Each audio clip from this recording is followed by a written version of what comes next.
Hey folks, welcome back to SupeRonpoNatural, the show where I recap and review every single episode of Supernatural until Jensen Ackles winks at me.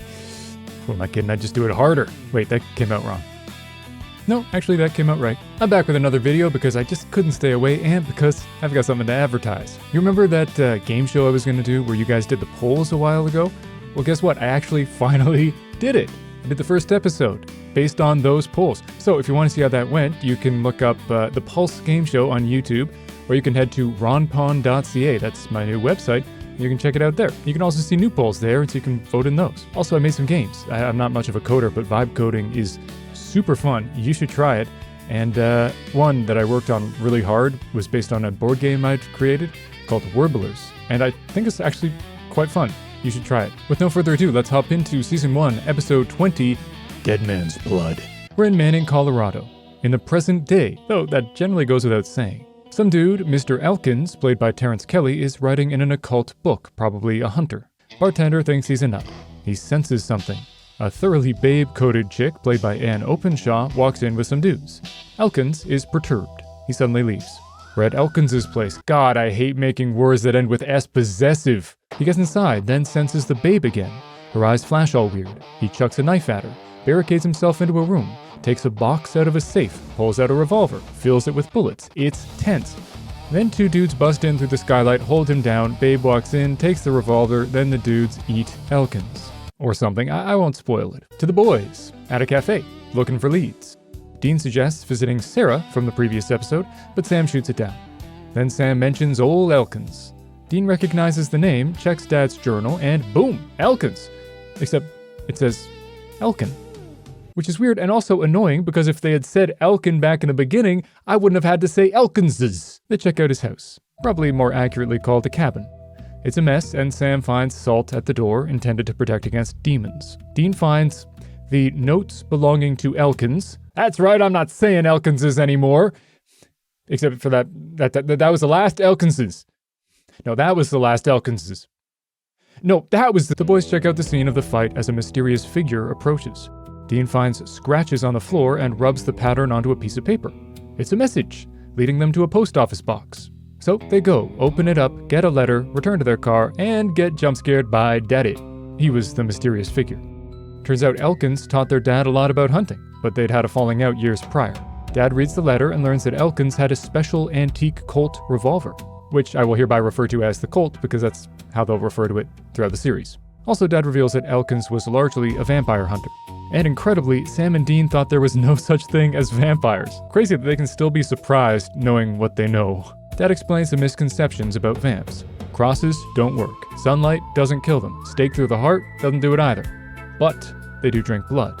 And their eyes flash, apparently, because this is supernatural and like half of monsters have something going on with their eyes. Probably more than half. A cute young couple is driving and flirting, then slam on their brakes because there's a body in the road. Body wakes up, fangs pop out, hubby gets et. Then, presumably, so does wifey. John hears a police call for a body in the street. Everyone was missing when the cops arrived, so John's confident it was vamps. They get there, Sam gets a bit sulky and aggressive. Dad finds a vampire fang. No fangs, teeth. The second set descends when they attack. Okay, a vampire tooth that just looks exactly like a fang. Oh, I'm so sorry, Mr. Pedantic. They head out, but not before John gets all judgy about Dean's car maintenance. Guy's a jerk. Dean goes over vamp lore. Apparently they take victims back to their nest and keep them alive so they can keep drinking their blood for weeks. Then Dean confronts Sam about his, in my opinion, totally warranted sulkiness about being bossed around by their dad. Dean, of course, sticks up for Daddy. You know, I bet he'll stand up to him by the end of the episode. It just kind of seems like how the arc is gonna go. But my predictions haven't been the best of late. To the vamp nest. The young couple is understandably terrified. The wife takes a swig of the offered beer and spits it in the guy's face like a boss. He goes to hit her, but Boss Babe stops him, saying to wait for Luther. So I guess she ain't the real boss. Enter Luther, played by Warren Christie. He's real good looking, but not as intimidating as I'd hoped. Okay, that's a bit more intimidating, nice. Anyway, hubby gets drained, and not in the way hubbies like to get drained. Alright, I'm sorry, that was too much even for Horny Ron. Anyway, Mini-Boss tells Boss Man that she killed Elkins. But he's not pleased because that means more hunters will come looking for him, and as it happens, he's entirely correct. Also, he totally looks like a combination of Dream from Sandman and Sawyer from Lost. It's uncanny. If you disagree with me, you're just wrong. However, he's impressed by the Colt, which he says is no ordinary gun. Back to the boys. Dad tells Dean he has the vamp trail. Dean tells Sam. Then Sam drives ahead of Dad and slams on the brakes. He's pissed. He wants info. Where they're going. What's the gun? What's going on? They start measuring dicks. Sam stands up in a, honestly, super impressive way, all sulkiness aside. Good boy Dean breaks them apart. They get back in their cars and continue. Back to the vamp nest. The bosses are making out hard. Then they turn to Wifey. Mini-boss cuts her wrist, gets blood in her mouth, then makes out with Wifey. Horny Ron just fainted. The Winchesters see the vamps in the sunlight, which it turns out only hurts like a sunburn. Plan is to walk right in. Then John opens up about the Colt. Back in 1835, with Haley's Comet overhead, Samuel Colt made a special gun for a hunter and made 13 bullets, 6 of which were used. The gun and the rest of the bullets disappeared. They say the gun can kill anything, including vamps and, importantly, the demon he's after who killed his wife. I'd call that a solid motive. They sneak in while the vamps are sleeping, in hammocks, not coffins. Sam checks out Wifey. John checks out the bosses. He sees the Colt. The floorboards creak slightly. The bosses shift. Dean hears a bang from other prisoners. It's annoying that he's taking a chance to break them out when they don't even have the Colt yet. Just wait a sec, that was noisy. Wifey wakes up. Sam says he's there to help, but then she starts screaming all vampire-like, so clearly the bloody makeout sesh turned her, which is fine. That's a good way to turn them, but do they suddenly just change allegiance when they become a vampire? 5 minutes ago, she was spitting beer in the dude's face, and suddenly she's like, nah, my friends, watch out. Maybe they'll explain it later, but I think that's kind of a dumb writing choice. Anyway, John breaks a window to let in the sun, tells the boys to run, they escape, but he doesn't. Just kidding, he shows up a second later. But now they have vamps who will be coming for them at night. Back at the cabin, John and Sam have a much-needed heart-to-heart. John talks about starting college funds for them, how he never wanted Sam to live the hunter life. But when their mom died, it changed him. He wanted to keep them safe from evil, which eventually caused him to stop being their father, start being their drill sergeant. He wasn't angry that Sam went to college. That's what he'd wanted, originally. He was worried, because that would mean Sam would be alone, unprotected. He couldn't accept that they were just different. But Sam says they aren't, not anymore. His girlfriend's death affected him like Mary's death affected John. Also, if you're wondering about the college fund, it was spent on ammo.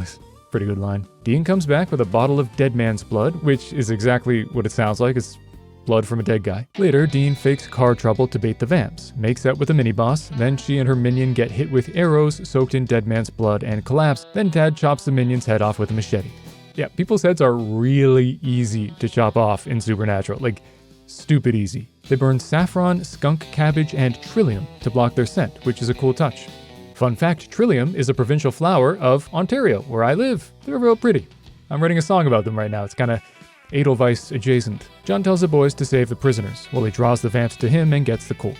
The boys want to meet up after, but John wants to stay alone, which Sam doesn't like. Dad, all due respect, but that's a bunch of crap. Hey, my prediction was actually right this time. Dean does stand up to his dad. It's about damn time. Dean points out that he's been sending them on all sorts of other hunts. Why is he so worried about this demon?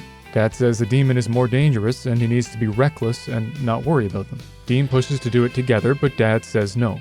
At the nest, a vamp tells Boss Man what happened. The vamps go after John's truck. The boys kill the vamp and save the people locked up. John stops his truck with the vamps blocking his way. Seriously, he talks exactly like Sawyer. John offers to trade Mini-Boss for the Colt. Boss Man Luther puts it on the ground. John grabs the Colt, but Mini-Boss smacks him and he drops it and gets thrown into the truck. But wait, the boys disobeyed and came to help, somehow tracking him perfectly. Don't think about it. Unfortunately, Luther gets Sam in a chokehold and asks why they won't leave the vamps alone. Maybe it's because you keep kidnapping people and draining their blood, dummy. Anyway, John shoots him in the head with the Colt, and there's a really cool death animation. Then he dies, and his minions drive away. I feel like there was something where, if you kill the head vamp, then its minions devampify or something, but maybe I'm thinking about a different series altogether. The next day, John's a bit sheepish, and he definitely should be, but he agrees to go after the demon together. And it's about freaking time. It's been bothering me, I think, since episode 1. And that's the episode. I thought it was pretty great. I liked how they took bits and pieces of vampire lore while still making it their own. The Colt is pretty awesome. It really advanced both of their character development, Sam and Dean, especially Dean, and just the overall plot was advanced. And John finally decided to work with them. There were a few things that bugged me, like the wife suddenly teaming up with the vampires the moment she becomes a vampire, but as I said, maybe they'll explain that later. All in all, great episode. Good monster of the week, and advanced the story and character development. Can't complain. Giving it a 9 out of 10, which I think is either the highest or tied with the highest. But if you think that's too high, let me know in the comments. I'm curious to know what you think. And again, please do head to ronpon.ca. Check out the games, check out the polls, check out the pulse. I'd appreciate it. Until next time, stay safe, stay sane, and stay smiling.